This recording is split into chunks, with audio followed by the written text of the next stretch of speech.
The human stood in the center of the ceremonial chamber, and every Kael'tari noble in the room had stopped breathing. Commander Zirith watched from her post beside the throne, her 4 eyes tracking the small figure of Princess Liara as she held out the ancestral armor, the vestments of the first dawn, toward the alien diplomat. The child's hands trembled. The human, a liaison named Marcus Webb, had frozen mid-bow. "Princess," Zirith said, her voice carrying across the crystalline hall. Not loud. Not angry. Just present. Liara didn't lower her arms. The armor gleamed between her small fingers, its living metal responding to her royal bloodline with soft pulses of blue light. "He asked about our history," the princess said. Her voice was small but steady. He wanted to understand. Marcus Webb's face had gone pale. He was young for a human, maybe 30 cycles, with dark skin and careful eyes. "Your Highness, I only meant I would never presume. The armor shows truth," Liara continued, as if he hadn't spoken. "That's what you said, Commander. That the vestments reveal who we truly are." The throne room had grown cold. 12 noble houses, 47 witnesses, and 1 human who didn't understand he was standing at the edge of an execution. The vestments of the first dawn had been worn by every Kael'tari monarch for 6,000 years. They had never touched alien flesh. The punishment for such defilement was written in the oldest laws, in blood and fire. The queen hadn't moved. Seated upon the eternal throne, draped in robes of deep crimson, Queen Saryan simply watched her daughter. Her face was a mask of royal composure, but Ziraeth had guarded her for 20 years. She knew the slight tension in the queen's jaw, the way her fingers had stopped drumming against the armrest. "Princess Liara," Ziraeth said again, softer now, "please step back from the human." "Why?" The child's eyes were wide, innocent. "Mother says the armor chooses, that it knows hearts. If the human is good, it will show us. If he is not," she didn't finish. She was only 7 years old. She didn't understand what she was proposing. Marcus Webb had placed both hands behind his back. Diplomatic training, Ziraeth recognized, removing himself from temptation. "Princess, I am honored beyond measure, but this is not—" "Do you refuse?" Liara asked. The room became a held breath. To refuse a royal offering was its own insult. To accept was heresy. The human was trapped, and he knew it.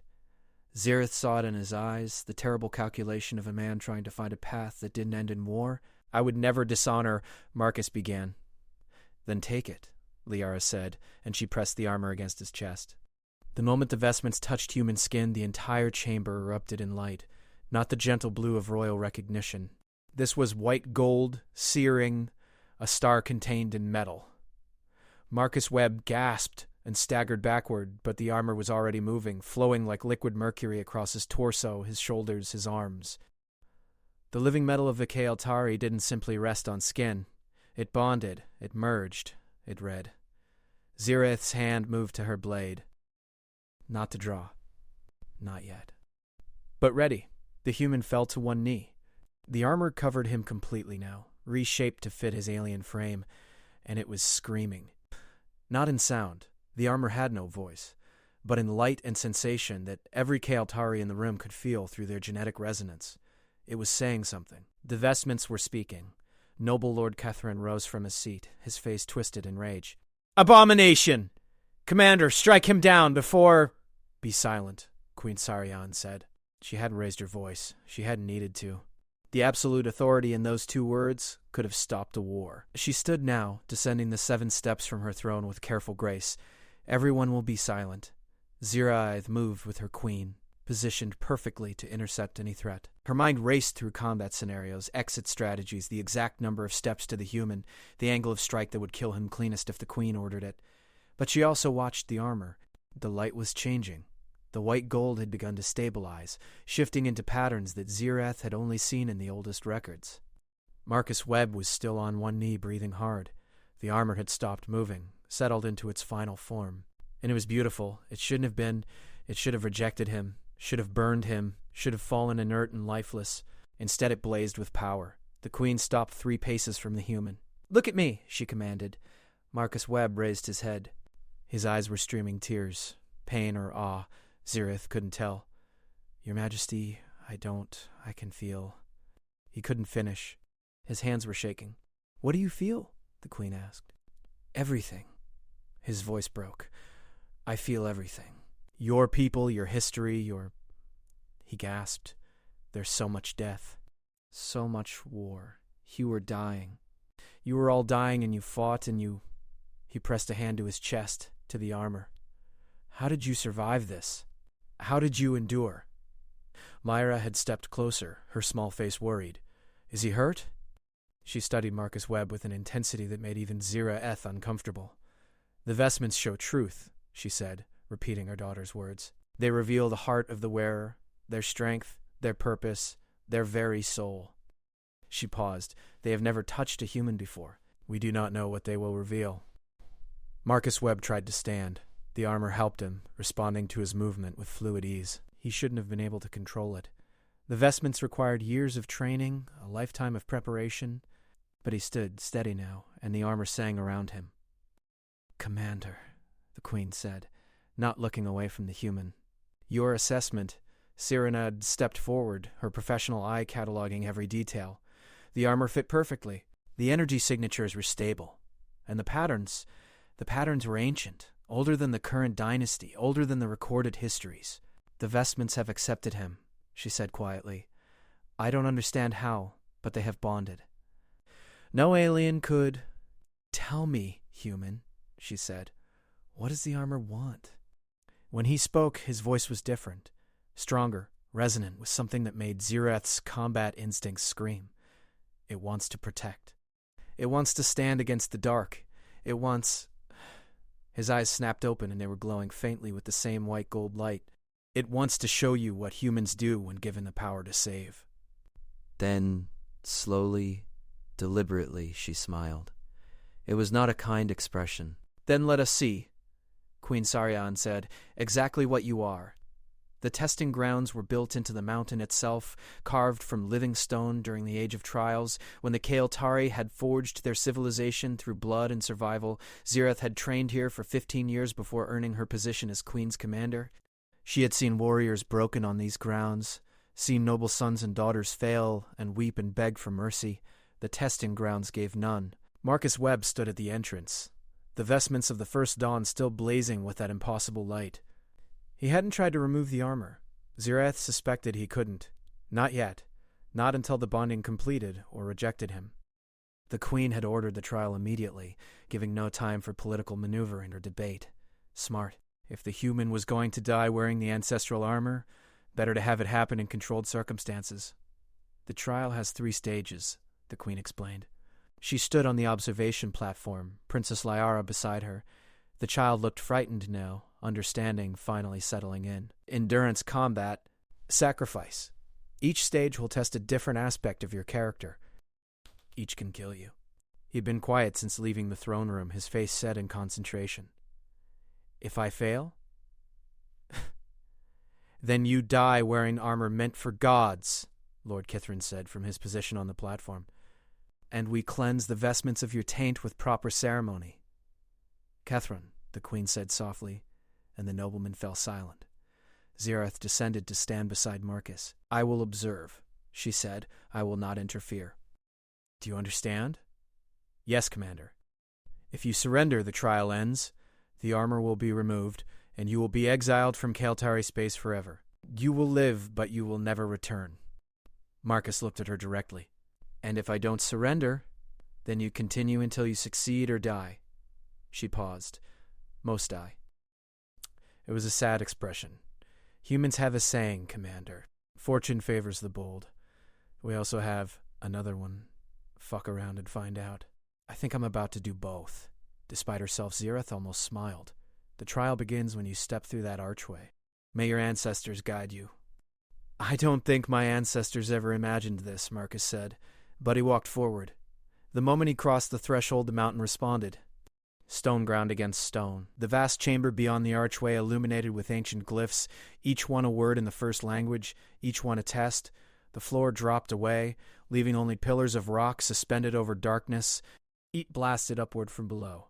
The endurance trial had begun. Marcus Webb leaped to the first pillar. The armor moved with him, enhanced his jump, carried him further than human muscles alone could manage. Balanced on a surface barely wider than his feet, the pillar immediately began to crumble. Move! Zirith shouted, forgetting her role as observer. He was already moving, jumping again, pillar to pillar, each one disintegrating moments after he left it. The heat increased. Sweat poured down his face. The armor protected him from the worst of it, but Zirith could see him struggling, see the way his movements became more desperate. "He's too slow," Lord Kethrin observed. "His alien reflexes cannot match our people." But Marcus wasn't trying to match Kael'thari's speed. He was doing something else, something Ziraz recognized from her combat training. He was learning. Each jump was more precise than the last. Each landing more controlled. The armor was teaching him, feeding him information about trajectory and force and balance, and he was absorbing it, adapting to it. He reached the center platform just as the last pillar fell away behind him. For a moment he stood there, breathing hard, surrounded by empty space and rising heat. Then the platform split in half. Marcus didn't hesitate. He jumped straight up, higher than should have been possible, and caught the chain that hung from the ceiling. No, not caught. The armor had extended, formed claws that gripped the chain. He hung there, spinning slowly as the platform pieces fell into darkness. "Clever," the Queen murmured. The chain began to retract, pulling him upward. At the top, a door waited, carved with the symbol of the second trial, combat. Marcus pulled himself through. The combat chamber was smaller, more intimate, and it wasn't empty. Zirith's chest tightened. In the center of the room stood a combat drone, one of the ancient guardians from the First War, barely used, barely understood, but programmed with 6,000 years of Kael'thari fighting techniques. "This is murder," Zirith said flatly. "That drone has killed master warriors." "Then he surrenders or he proves worthy," the Queen replied. Her voice was ice. Marcus Webb stared at the drone. It was twice his size, armored in the same living metal as the vestments, armed with blades that had cut through armies. It activated with a sound like a scream, and charged. The human rolled, not forward, not back, but sideways, letting the drone's momentum carry it past. The armor enhanced his movement, made it fluid and fast. The drone spun, slashed, and Marcus blocked with his forearm. Metal screamed against metal. The impact threw him backward into the wall. He should have died. The force of that blow should have shattered human bones, armor or not. But the vestments absorbed the impact, distributed it across his entire body. Marcus pushed off the wall, using it for leverage, and launched himself at the drone. It was beautiful and terrible to watch. He had no training, no technique, nothing but instinct and the armor's guidance. But the armor remembered. The vestments of the First Dawn had been worn by warriors for millennia, had fought in every major battle in Kael'thari history. All that knowledge, all that experience was flooding into Marcus Webb, and he was using it. He ducked under a blade strike, rolled inside the drone's guard, and slammed his palm against its chest. The armor discharged energy, pure raw power that Ziraeeth had only seen in historical recordings. The drone flew backward, crashed into the wall, and exploded. Silence filled the observation platform. Marcus Webb stood in the center of the combat chamber, surrounded by smoking debris, the vestments blazing brighter than ever. "Impossible," Lord Kethrin whispered. "No one has ever destroyed a Guardian drone on their first trial."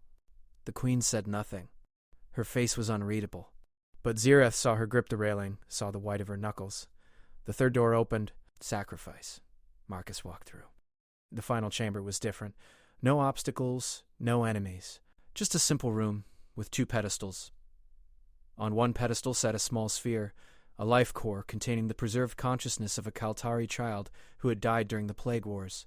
On the other pedestal sat nothing, just an empty space. A voice filled the chamber, ancient and hollow. "The armor demands sacrifice. Place the life core in the receptacle and power will be yours. Refuse, and the armor will consume you. Choose." Zirith understood immediately. This was the cruelest trial, the one that broke the strongest warriors. The life core was precious beyond measure, a chance to resurrect a lost child, to bring back one of the countless victims of the Kael'thari's darkest age. But using it as fuel for the armor meant destroying that chance forever. Power or compassion. Survival or sacrifice. Marcus Webb walked to the life core. He picked it up gently, cradling it in his armored hands. The sphere pulsed with faint light, responding to his touch. "Don't," Liara whispered from the observation platform. "Please don't." The armor around him began to pulse, hungry, demanding. It wanted the power. The vestments needed the energy to complete the bonding, to fully integrate with this alien wearer, Without it, the armor would eventually reject him, would burn him from the inside out. He had to choose, his life or a dead child's memory. Marcus Webb opened his eyes. He looked up at the observation platform, directly at the Queen. "You built your entire civilization on one principle," he said. His voice was steady. "That some things matter more than survival. That honor and compassion and love are worth dying for." He looked down at the life core. "Humans understand that too. We've died for it. We've built monuments to it. And I won't betray it now, not even to save my own life." He placed the life core back on its pedestal. The armor screamed. Light erupted from every surface, white gold turning to burning red. Marcus collapsed, his body convulsing as the vestments began to consume him from within. Zirith moved without thinking, running for the chamber entrance, but the Queen's hand caught her arm. "Wait," the Queen commanded. "He'll die." Wait. In the chamber below, Marcus Webb was burning. The armor was tearing itself apart, unable to complete the bond, unable to sustain itself without the power it demanded. He should have been screaming. Most warriors scream during rejection. But Marcus was silent, curled on the floor, enduring. Then something changed. The light shifted. Red became gold, became white, became something else entirely. A color Zirith had no name for, something that hurt to look at and sang to something deep in her genetic memory. The armor wasn't consuming him anymore. It was rebuilding itself. The vestments were changing, adapting, learning. They had bonded with humans before. No, that wasn't possible. But the pattern, the way the metal flowed, it was familiar somehow, like an echo of the oldest records, the fragmentary stories from before the First War, from when the Kael'tari had first forged the vestments, from Zirith's breath caught. "No," she whispered. "It can't be." The Queen's grip on her arm tightened. "What is it?" "The original vestments," Zirith said slowly. "The very first armor, before the dynasties, before the Empire. The legends say they weren't made by Kael'tari. They say they were given by wanderers from the stars," the Queen finished. Her voice was hollow. "By the precursors." "By?" She couldn't finish. Marcus Webb stood up. The armor had completed its transformation. It no longer looked like traditional Kael'tari design. It was something new, something hybrid, decorated with patterns that were both human and Kael'tari, and something older than either. On his chest, where the royal seal should have been, was a new symbol. 2 hands clasped, 1 human, 1 Kael'tari. He looked up at the observation platform. "The armor remembers," he said softly. "It remembers what it was made for. Not for conquest. Not for war. For unity. For bringing together those who would stand against the darkness together." He paused. "Your precursors were human. Ancient humans from before we fell, from when we walked the stars as protectors. We gave you this armor 6,000 years ago, before we forgot ourselves, before we became lost and small." Tears ran down his face. "And now I remember." Now we all remember. The Queen descended the stairs slowly. Zirith followed, her mind reeling. This changed everything. If the humans were the precursors, if they had been the ones to uplift the Kael'tari from barbarism, if the entire foundation of their civilization came from the species they'd been treating as newcomers, as aliens, as lesser beings, the Queen stood before Marcus Webb. She was shaking. "Prove it," she demanded. "Prove you're one of them." The armor responded, projecting images into the air, star charts, genetic sequences, historical records written in languages that predated Kael'tari civilization, and faces. Human faces, wearing earlier versions of the vestments, standing beside primitive Kael'tari, teaching, protecting, guiding. Some catastrophe, some war we lost. The records are fragmentary, even in the armor's memory. But we fell, and we forgot, and we scattered across worlds without technology, without knowledge, rebuilding from nothing. By the time you found us again, we'd forgotten we ever walked the stars. We thought we were discovering space travel for the first time. He smiled sadly. The universe has a sense of irony. She stood beside her mother, staring up at Marcus with wide eyes. "So your family?" she asked. "Ancient family who got lost?" Marcus knelt, bringing himself to her level. The armor shifted with him, gentle now, protective. "I suppose we are, Princess. I'm sorry it took this to help us remember."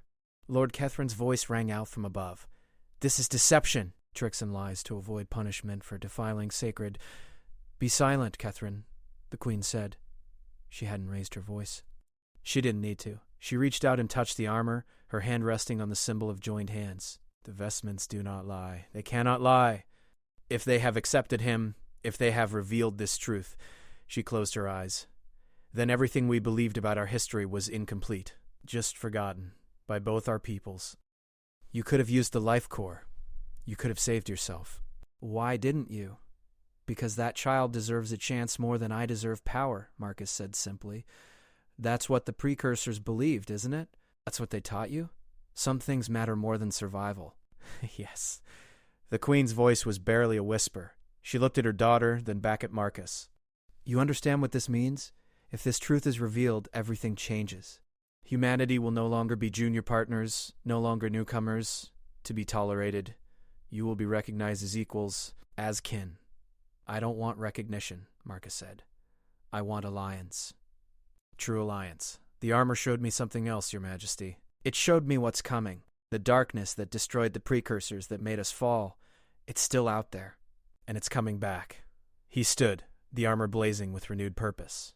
That's why the vestments bonded with me. Not because I'm special, because it's time.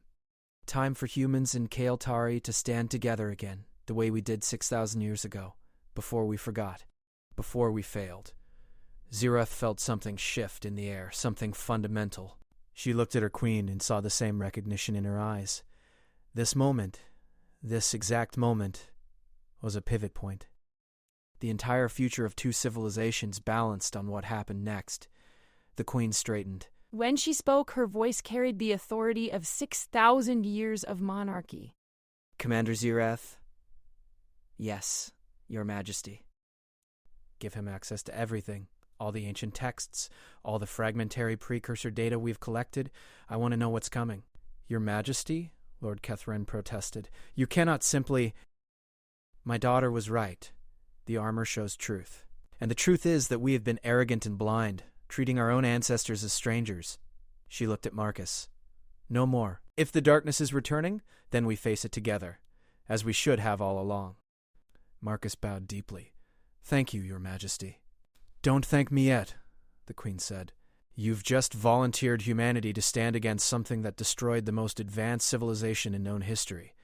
I'm not sure thanks is appropriate. Humans have another saying, Your Majesty. We've survived worse. Have you? We survived forgetting who we were and still made it back to the stars, Marcus said. We survived losing everything and rebuilding from stone, tools, and fire. And we did it without guidance, without teachers, without the armor to show us the way. The vestments blazed around him. Now we remember. Now we have allies. Now we have purpose. He looked at each of them. The queen, the princess, the commander, even Lord Kethrin watching from above. Whatever's coming, it won't find us divided. It won't find us weak, and it won't find us unprepared. Princess Liara stepped forward. She was just a child, barely 7 years old, but she looked at Marcus with perfect certainty. When the darkness comes, she said, will you teach me to fight like that? To be brave like you were? Princess, you're already brave. You did something today that started all of this. You trusted when everyone else feared. You offered kindness when protocol demanded otherwise. He glanced at the armor on his chest, at the symbol of joined hands. That's the real lesson the precursors left behind. Not how to fight, but why to fight. Not power, but purpose. He smiled. But yes, when you're old enough, I'll teach you everything the armor taught me.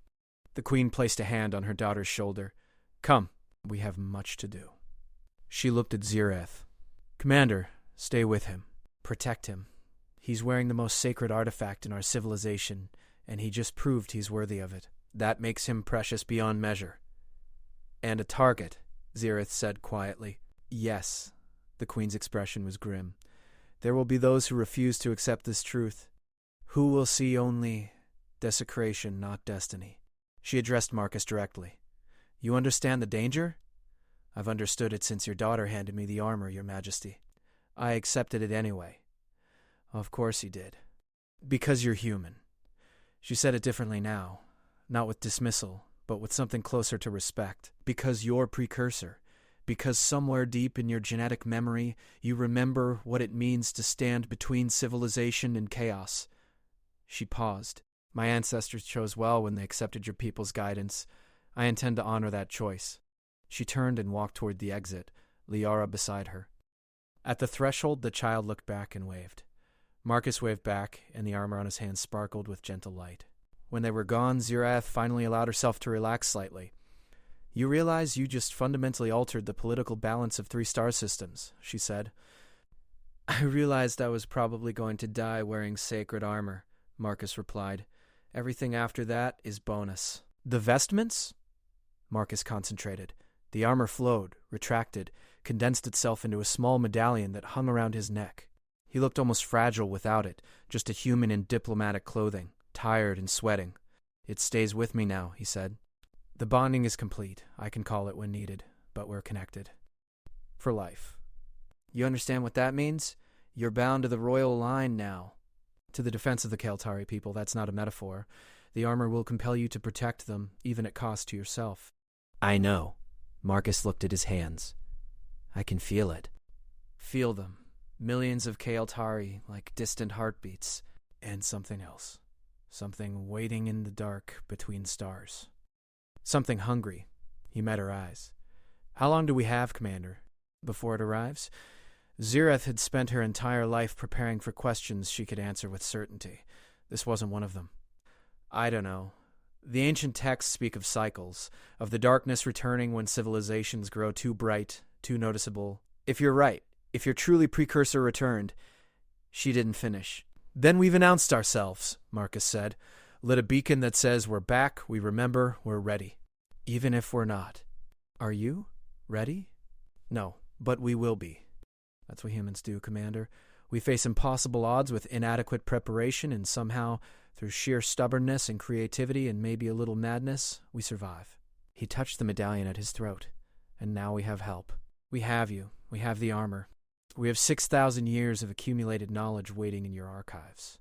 "We have hope," Zirath said quietly. "For the first time in centuries, facing something we don't understand, we have genuine hope." She gestured toward the exit. "Come. The Queen wants answers, and standing in a testing ground won't provide them." They walked together through the mountain corridors, past ancient carvings and memorial stones.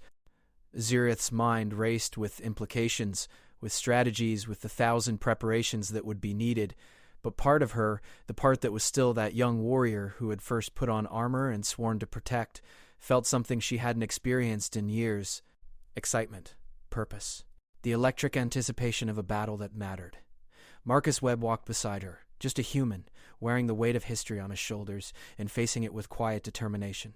Behind them, in the testing grounds, the life core still rested on its pedestal, pulsing with gentle light, a promise kept, a sacrifice honored, a reminder that some things mattered more than power. And ahead, in the darkness between stars, something ancient stirred and began its slow, patient journey toward the light.